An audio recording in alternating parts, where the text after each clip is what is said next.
Spies. Hello, everybody. Hi. My name is Darren. I'm Graham. And we have seen the film Bridge of... Spies. Weird. And did you tell me the story of the Bridge of Spies? Okay. Go on.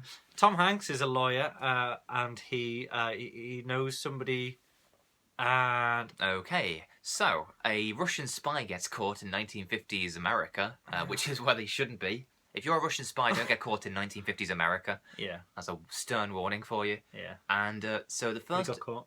I know he did. And so the film is almost of two halves. The first half is the Russian guy being given a lawyer because they're going to put him on trial, obviously. Yeah. America needs to show that they can give even terrorists a fair trial. Well, it's interesting you should say that after some news I heard today. It's awfully relevant. Have you heard this news as well? No, go on. Oh, okay. Well, okay, so in the first half, they're going to put the spy on trial, but essentially they're going to give him a show trial, and they're going to just punish him anyway. Yeah. Whereas Tom Hanks believes, no, that's wrong. If we're going to do it, we should do it properly. Yeah. The second half of the film is an American spy gets captured, and it's about Tom Hanks negotiating the swap between his Russian spy and their American spy that they've got. Mm-hmm. So the first half is about, sticking to your principles.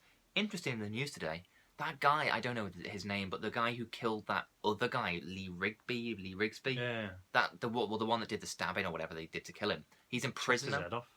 Did he actually chop it off, or did he try and chop it off? I thought you chopped his head off. Oh, I don't think he did. I think he tried. Oh, okay. Or he was about to, or something. I don't know. Anyway, I don't know. The guy who killed it, Anyway, yeah, killed him. Carry on. He was in a kerfuffle in prison, and as the guards tried to restrain him, they knocked his teeth out. Oh, I did hear about this. Yeah, and he's going for compensation. Mm-hmm. And there's people phoning on the radio saying whether or not he should be allowed to go for compensation, considering what he did. But I think that, yeah, of course he should. I mean, I don't agree with it. I'm not saying he should get the compensation, but he at least has the right to go for it because he was obviously fighting against our way of life, and so we therefore shouldn't respond by not abiding by our way of life with him. Yeah. And it's the same with this Bridge of Spies. Well, it shows relevant context to the film. Absolutely. Set in the past. Yeah, it's a true story as well. By the way, both of them, I suppose, but particularly the one meant to talk about the Bridge of Spies one. Well, they both. You don't have to say particularly, but yeah. But I was talking about Bridge of Spies. I'm trying to bring it back Okay. Into a more light-hearted place. Okay. So, did you like Bridge of Spies? Yes, it was a lot of fun. I liked particularly the guy. Mark Rylance. Yes. Yeah? Yes, that guy. I liked him because he was quiet and... Well, he's kind of a completely different actor to Tom Hanks, so it kind of helps with the all-American lawyer and the sort of possibly Russian spy who sounds awfully Scottish, but was apparently from Newcastle. Yeah. Yeah, it's great. A lot of fun. A lot of fun. Lots of fun. That's an interesting word to describe one of Spielberg's more serious political movies. A lot of fun. Well, there were fun moments and stuff. I mean, that's typical of true. Spielberg, isn't it? And the Coen brothers. Irrelevant statement. No, it's not. Oh, no, it isn't. Because they script polished the film. Script polish. Yes, So they they call polished it. Yes. Script polish. Well, essentially, there was a script and they did another draft. Oh, Coenized redrafted it. Yeah, well, I was using the proper terms. They gave it a polish. Yes. So, yes, it's has the typical Coen black humour to it and, sort of obvious ironies. The funny moments. Well, the bit where, Tom Hanks says you're awfully calm for a man who's on death row and he responds with... he says, should you panic or something? No, he said, aren't you worried? To which the guy responds, would it help? And then that kind of recurs throughout the film. Spoiler joke. Spoiler joke. So that's kind of a Coen-y thing. Yeah. Yeah, there's no, weird phrases for kids.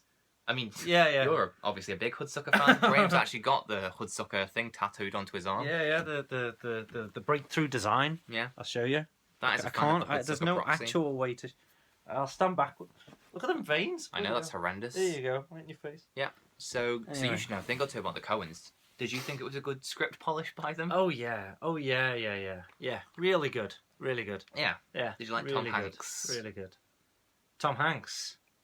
Yes, Tom Hanks. Yeah, I thought it was a bit gross how much was coming out of his nose towards the end of the film, but... Well, it was kind of like he had a cold... Well, didn't the spy have the cold originally, and then he passed it on to Tom Hanks, who passed it on to somebody else? Is that how it was? Yeah, I think it was like biological warfare, but really primitive. Like, they send a Russian spy over with a cold. They're going to knock out America with Just it. cross their fingers. Yeah. For the best. Or the worst. I feel this was Tom Hanks at his most James Stewart, who is non-friends Yeah. to his fans. To his priest. Yeah, like James Stewart was the all-American kind of everyman hero from films like It's a Wonderful Life, and I mean Vertigo kind of subverted that image slightly, but Vertigo and a few other of Hitchcock's movies. Subvertigo. Vertigo, yeah. Yes, that sounds like a really shite sequel. Anyway. I wonder if there is such a thing, like a fear of being like too deep. There probably is. Yeah, probably. Subvertigo. You in this conversation. I see.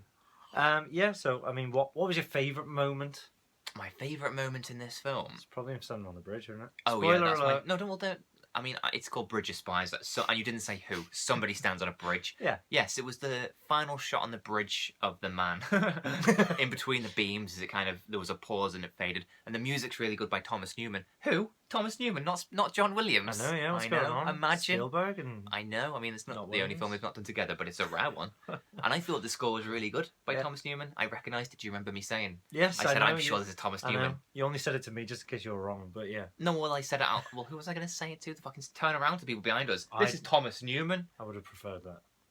All right, well, I'll do that next time then. You wouldn't even tell... Yeah, no, I shouldn't expect you to talk to the people behind even when a lady puts her coat on your chair. You just sit on it. Fuck her, you shouldn't have put it on my chair, should she? That's hilarious. Yeah. Put a coat on my chair, I sit on your coat. I sit on your coat. I sit on your coat. Yeah, but otherwise, yeah. No, I liked it all the way through that they call him, standing man and stuff like that. And then you got the second to last shot, where he's not. Oh, I almost cried at this film. I didn't quite, but I almost did when the standing man thing is referenced on the bridge. Kind of like, oh, that's what I felt in my eyes and my heart. Oh, memories and emotions. I like how we are introduced to Tom Hanks's character as he, as a lawyer, as he tries to argue that his client is only involved in one crash because it was one crash, even though he hit 5 people. And you think that's just a quirky little character thing, and then later on he's trying to swap one person for 2 people on the grounds that everyone's getting what they want, and it's kind of like a throwback to that. Yeah. Shows the kind of guy he is. It's a bit more than a throwback to that. I think that was. I think that could have been done a little bit more subtly because the. Oh, I think that was pretty subtle. I think if you ask most people, you're overestimating most people. Maybe, but yeah, I just think it should have been like I don't know. We only see one occasion where he's kind of talking to clients and stuff like that, and yeah, but you kind of get the impression of the man he is based on everything he does for the next following 2 hours. Yeah. I mean, that's the entire point of the fact that we're seeing him in his work and stuff instead of just the story. Obviously, it's giving you the precursor and it's showing you who he is and stuff like that. But they could have made it less subtle or I don't know. I think it was. I don't think most people would get that. I'm sure people who are paying attention would. But, yeah. Well, that's the difference, isn't it? Okay, all right. I mean, Spielberg's not known for his subtlety. It's the man that made a film about some fucking dinosaurs escaping from a theme park, But it was, it was good. Slightly different films, but yeah. Well, they are slightly different films. You say that. This, I think, is E.T. I've said that in my blog. Don't write a blog. I do write a blog. Yeah, because it's about one sort of tall American chap and a smaller, more shriveled-looking person who's referred to as an alien and who just wants to go home. That's all it takes to be E.T. for me. He's gonna play a different fictional. Mark Rylance. Yeah. He's gonna play the BFG. Yeah. In Spielberg's next film. Yeah. Anyway, so yes, I really enjoyed this film. Good. Me too. I'm not in a massive rush to watch it again. Oh no, I loved it. It's one of my favourite films this year. Yeah. I really liked the shot at the. This isn't a spoiler, obviously, but there's a shot at the end where everyone stands nobly into frame, and it's like Tom Hanks, next person, and the last person is Jesse Plemons. It's the fucking ugliest person you've ever seen in your life. As I said to you, and we both laughed. And as I said to you the other day, that for everyone that accuses Hollywood as being all about looks, Jesse Plemons is the defense. It's not. If you don't know who he is, he's the guy from Breaking Bad, the final series. And he's in Black Mass, and he's in the Fargo series as well. And he looks like the puppet from Team America of Matt Damon. What's that thing in? It's not Sloth. Oh yeah, Sloth from the Goonies. No, it doesn't look. Oh, never mind. Correct. He doesn't really look like that, but he's of equal ugliness. He's a very good actor though. There's that thing in America, and he literally his head looks like a potato or whatever, and he's got like a little ginger. He's got like a little bit of ginger on the top, and his eyes. He looks like a little piggy. Sloth? Is that from the Goonies? The Hey You Guys thing? I'm thinking of... yeah, I think so. Yeah, it does look like it. Sloth from the Goonies. Does Right, look have you like got it, to fucking talk about films if you don't know what the Goonies are? I don't. Have you not seen the Goonies? I don't. Yeah, I've seen it. I don't give myself the right. You give me the right. You point the camera at me. I didn't touch the camera. Anyway, so I have nothing else to say. Goodbye, everyone. I can tell. I really like this film then. Go on.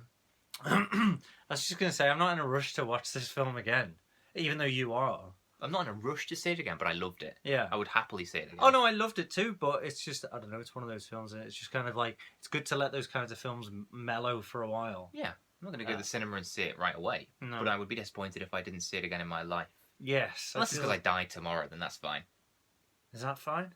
Yeah. You happy with that? I'm not unhappy with it. Nothing else planned. Well, I have, but I wouldn't have to do them then, would I? Yeah, that's true. Alright, bye everyone.